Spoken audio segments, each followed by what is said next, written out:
Smokey the Bear has been the face of fire safety for years. But what if I told you that burn prevention was more nuanced and affects more people than most realize? What is a burn and how can you protect yourself? Dan Dillard and Matt Ferdock of the Burn Prevention Network joins us to discuss those issues and more. That's all coming up right here, right now. I'm Sam Chen, and this is Face the Issues.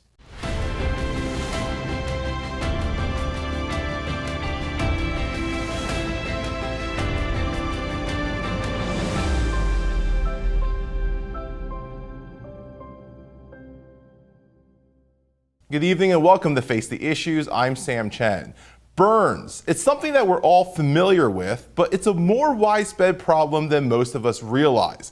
So what is a burn and what can we do to prevent and protect ourselves as well as those around us? The Burn Prevention Network, based here in the Lehigh Valley, has been doing this work for decades, and tonight we're joined by the leaders of that network to address those questions and so much more. Gentlemen, welcome to Face the Issues. Thank you so much for joining us. Thank you, Sam. It's a pleasure to be here. It's good to have both of you, and first, appreciate the work that you guys do. How long have you been at this? I've been the CEO of the network for just about 36 years. I was the founding professional that created the organization. That's fantastic. And I got involved about 15 years ago when my son was burned, so I've been working with Dan for about 12 years, but in the burn community for about 15. Yeah. Well, again, we're appreciative of what you do and that you're here. Let's start basic. I mean, I think, like I said in the intro, everybody has heard about burns. What constitutes a burn? Well, a burn is a thermal injury that penetrates the skin and into the flesh. And obviously there are different degrees or levels of burns, from superficial, commonly sunburn, to deep tissue and muscle damage, which would be third degree, and even fourth degree burns, not very common. So there's everything in between, Sam, and we see a bit of everything. You mentioned the different degrees. I think we hear about that a lot: first degree, second degree, third degree. I mean, we can get super scientific here, but just in general, what are the kind of separating factors between the degrees and the different kinds of burns? A first degree burn basically is impacting the epidermis, the surface layer. The skin gets red.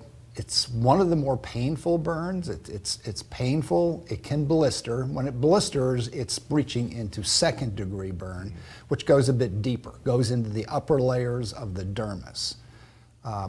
Those burns are difficult because they expose the flesh underneath, and then you're subject to infection, which is a real byproduct of burn injury. Going deeper into the dermis, into the substructure of that, and even into the muscle, generates a third degree burn. That looks more pallid, whitish to gray and dry. It's not painful. People who have third degree burns aren't really suffering a lot of pain, but they're in serious jeopardy of perhaps even losing their life. Wow. Okay. And then there's also different kinds of burn. I mean, we think fire, right? We think forest fires, things like that. But I mean, electrical burns, gas burns, there are different kinds of burns, different ways to get burned as well. Right. Yeah, there's chemical burns, steam burns, hot water. What we find is burns, there's a seasonality to burns, Sam, where we'll find a lot of hot liquid burns in the wintertime, and in the summertime, campfire burns, so real thermal burns. So yeah, there are quite a few ways you can get burned. Most people get burned, get scalded. That's most burns are caused by hot water. Yeah. Which I don't think we always think about, right? Like if I'm doing coffee or tea, I'm not thinking I'm going to get burned. It's all right. So it's again, I think every community, we always talk about issues that are in every community, but every community across the country understands it because it's that common. Yeah. How widespread are burns, say nationally or in the area that you guys serve? Well, there were over 400,000 medically attended burn injuries last year, and approximately 70,000 of those fell into the critical life-threatening range, into what a network of regional burn centers throughout North America. Those are the medically attended burns. Far many more that end up in doctors' offices or treated at home. Sure. Right. So that number is not including, like, if you burn your finger on, an iron or scalp, you don't go anywhere. You're not counting those. Just severe enough that it needed medical treatment. We're talking 400,000. That's correct. Wow. Yep. Wow. So this is more common of a problem than I think most people know. Is there a demographic that we normally see? You did mention the seasonality, that in different seasons we'll have different kinds of burns. Correct. Is there a different demographic that shifts between the seasons? Well, there is. So in the wintertime, Sam, we'll find that older people will have more hot liquid burns. So people cooking on the stove, making tea or coffee, or putting drinks in the microwave, pulling them out and spilling them on themselves. And these people tend to be a little bit older. There is no difference between the number of men and women that burn themselves. It's pretty much the same. In the summertime, a lot of burn injuries occur around open fires, and they occur to younger people. Yeah. Okay. Yeah, and it's irrespective of race. Sure. Socioeconomic status does play into it a little bit. So people from lower socioeconomic status categories typically have higher rates of burn injuries. Do we know why that is? It's a resource issue, Sam. Oh, okay. That makes People are living in less than ideal conditions in some cases. Sure. They're using auxiliary heating when their heating systems aren't efficient or aren't even functioning. And they just don't have the safeguards. Sure. And it's also a function of education. So if they have access to resources like the Burn Prevention Network provides, they tend to have a lower rate of burn accident. Sure, that makes sense. The resources and understanding that you are in danger is going to contribute to you being right. more How aware. can you control it? What happens if I set pine needles on fire? What happens if I pour gasoline on pine needles and set it on fire? So education. And Sam, if I could jump back to this this incidence issue and demographics. There's one thing we do want your viewers to be aware of, and that the most frequently burned age range in this country is between 0 and 4. Wow. People aren't aware of that, and over 2/3 of those burn injuries are scalds. Wow. And scalds happen in pretty much equally in one of 3 ways: from hot beverage spills, from liquids on a stove being heated, and steam. Wow. And it can happen in an instant, Sam. So you turn your back, you have a pot boiling on the stove, and you have a 2-year-old who grabs at it, and it's all over them. And it takes less than 3 seconds to suffer a second-degree burn. So it's really, it can happen very quickly. Not paying attention and the actual injury itself. Yeah, and not something I think most people would just think of, that age range, right? Because you think, well, there's no 4-year-old who's lighting up or who's cooking the dinner or setting the fire here, but it's just curiosity and just incidental. A lot of it is. A lot of it's just bad timing. Sure. There's situations where people put they'll have their kid go and get their cup of coffee out of the microwave, and it'll spill all over them. So, Is there something as identified? I mean, again, you talked about different kinds of burns in the seasons. Is there something you've seen as a leading cause for burns? Is it carelessness? Is it, we talked earlier about lack of resource, lack of education? Or is this something that just really depends on the case? From what I've seen in the years I've been doing this, Sam, the leading cause of burns is an attitude of it won't happen to me.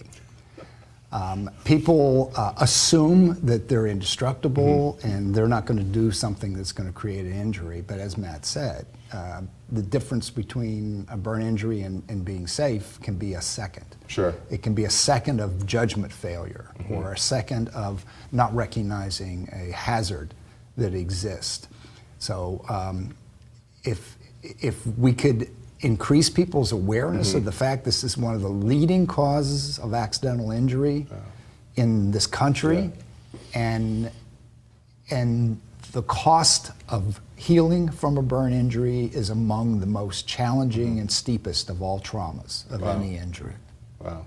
There's also gender differences, Sam. What we find in the research is boys have that they start fires due to fascination with fire, a curiosity with fire. Fair enough. As a guy growing up, a young kid with my brothers, it was always the curiosity and fascination with it.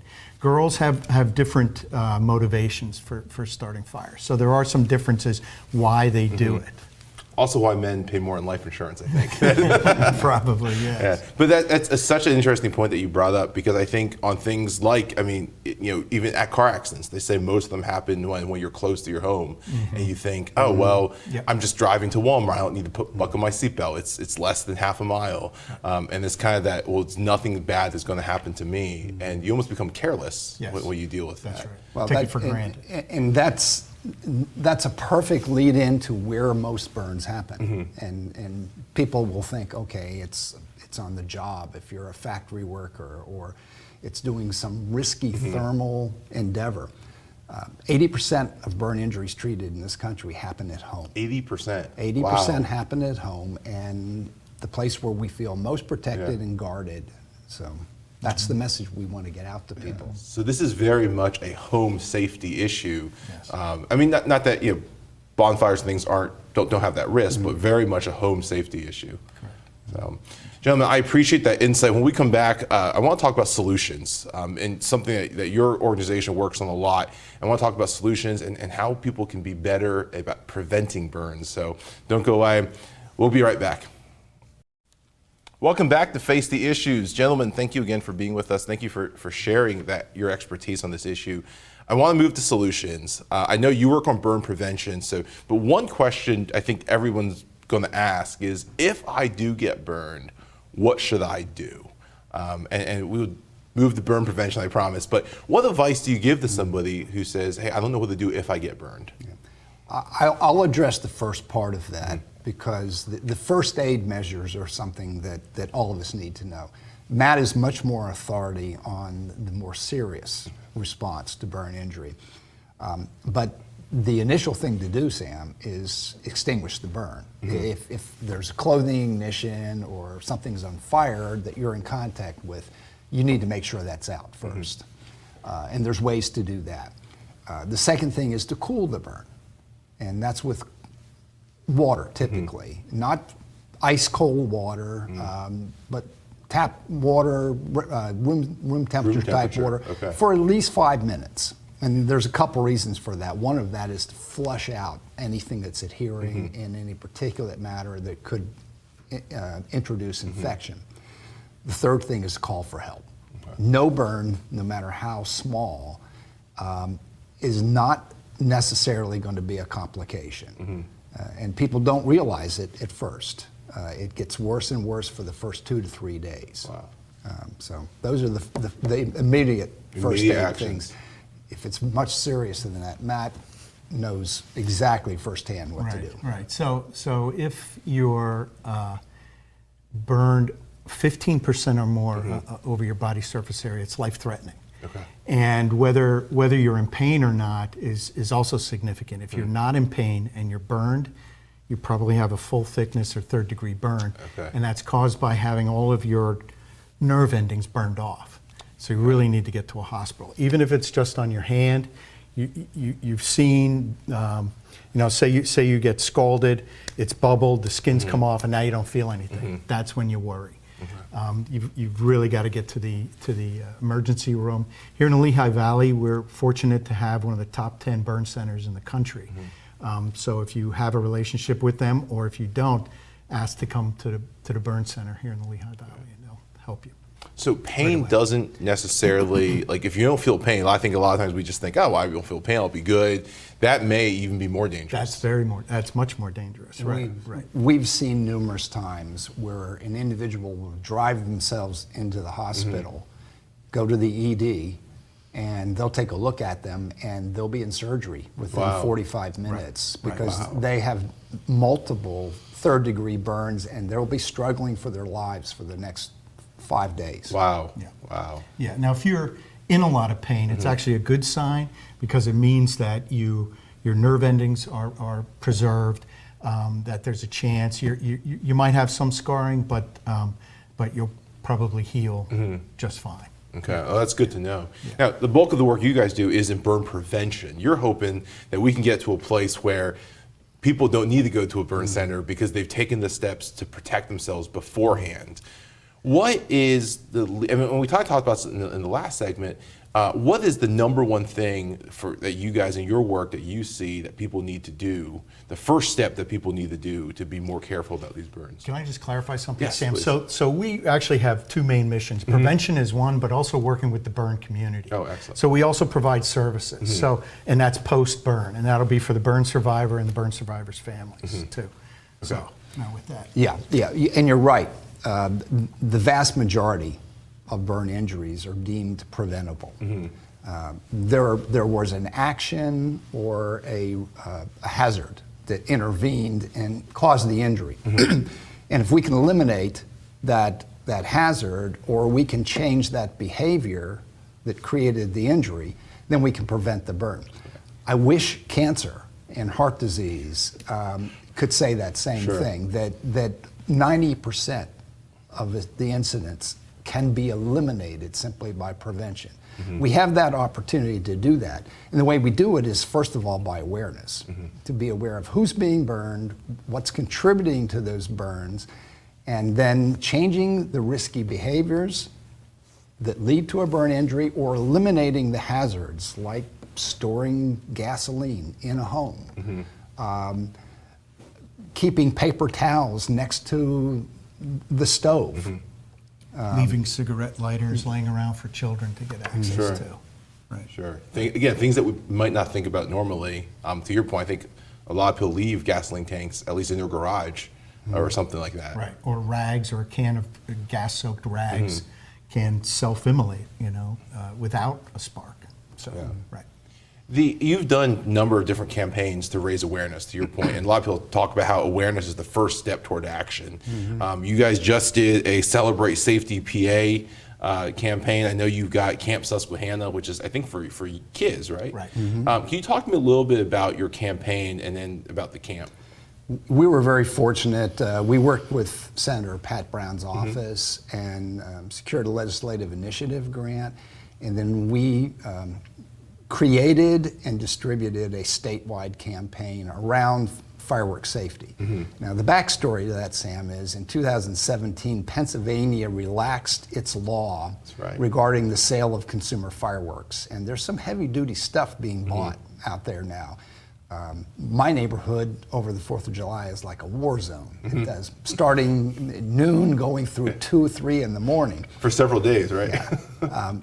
The result of that law change was between 2019 and 2020, sales of consumer fireworks went from $1.1 billion to almost $2 billion. And I just talked with the American Pyrotechnics Association yesterday. Sales for 2001 have exceeded last year's, which was an all-time high. Wow. So these things are out there. We're aware of that. People want to celebrate. Our role is to help them do that safely, because changing the law back to preventing the sale of these items is a multi-year job. It's going to take a long time. So we created social media programs, PSAs for TV, radio, and print. We created a point of sale educational piece and partnered with the American Pyrotechnics Association, so that everybody who bought fireworks in the Commonwealth was getting the safety message at the same time. Did it do anything? It's too early to tell. Too early to tell. We don't have injury data for 2001 yet. Yeah. And talk to me about Camp Susquehanna. This is a kids camp, which I love that idea. Right.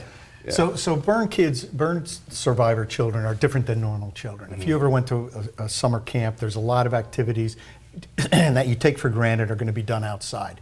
Swimming, hiking, all kinds of things. Kids that come to burn camp arrive with special needs immediately. For example, they may not be able to sweat. So when my son was burned, he can't sweat from his hip up to his head. Wow. He has no sweat glands. So, camp is run by psychologists, therapists, doctors who are aware of these special issues and special needs.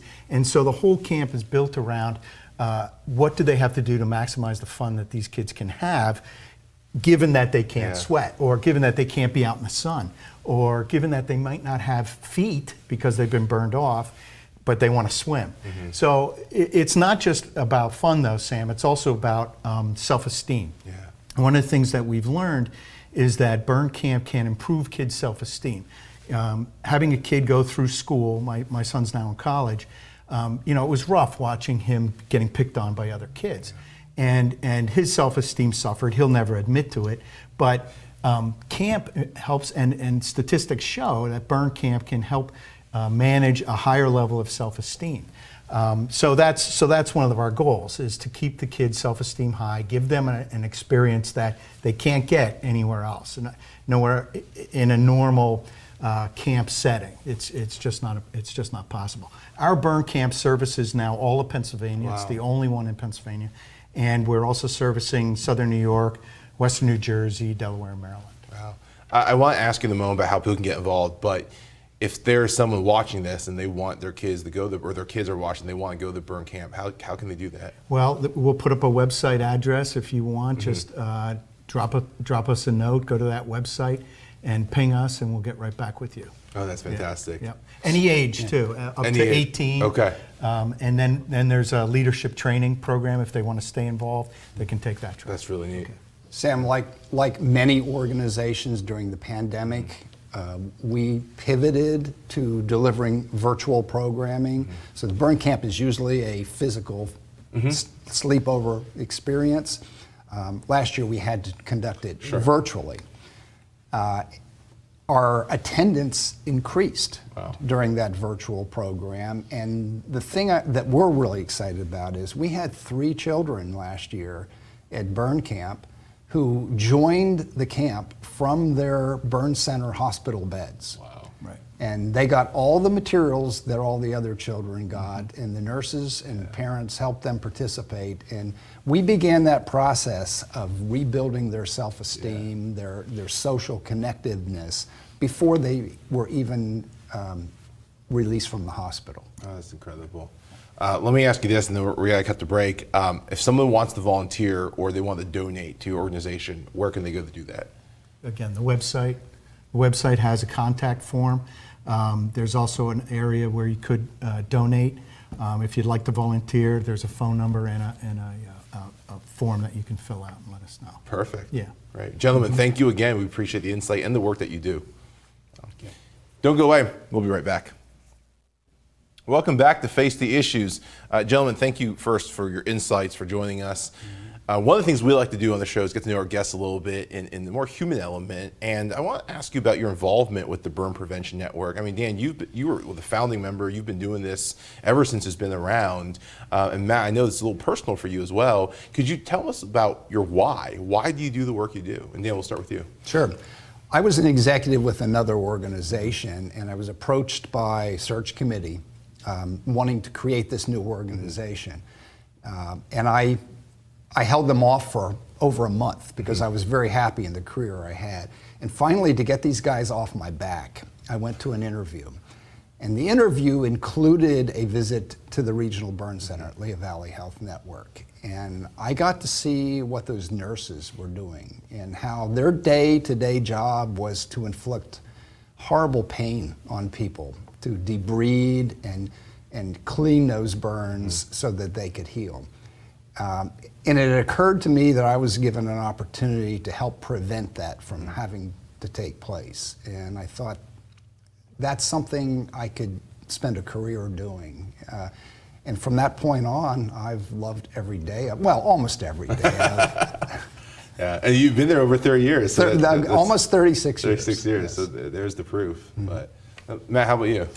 So, as I mentioned at the beginning of the show, Sam, my son, when he was 7, was badly burned. And we lived down near Pottstown. He was life flighted up here to Lehigh Valley Hospital. My wife had me join her later. He was in surgery. I came up, and she told me that night that we might lose him. And I had no, I had no concept. He and his brother were burning, rubbing alcohol on a sunny day, which can't be seen. So you can't typically see flames from rubbing alcohol that's on fire. In any case, there was an explosion. He was completely engulfed in a ball of flame. And when his life flighted up, he was talking. He was just asking that I not let him die. And I told him he wasn't going to die. Everything's going to be fine. But when I got up here, my wife laid it out just how serious it was. So, yeah. How is he now? Well, he's fine. He plays too many video games. He won't listen to his mom and dad, but he is going off to college in 2 weeks, so we're very happy. Well, we're good. Otherwise, a normal kid. That's good to hear. So, Dan, Matt, I want to thank you again for all that you do, for joining me today, and just really appreciate your dedication to this issue.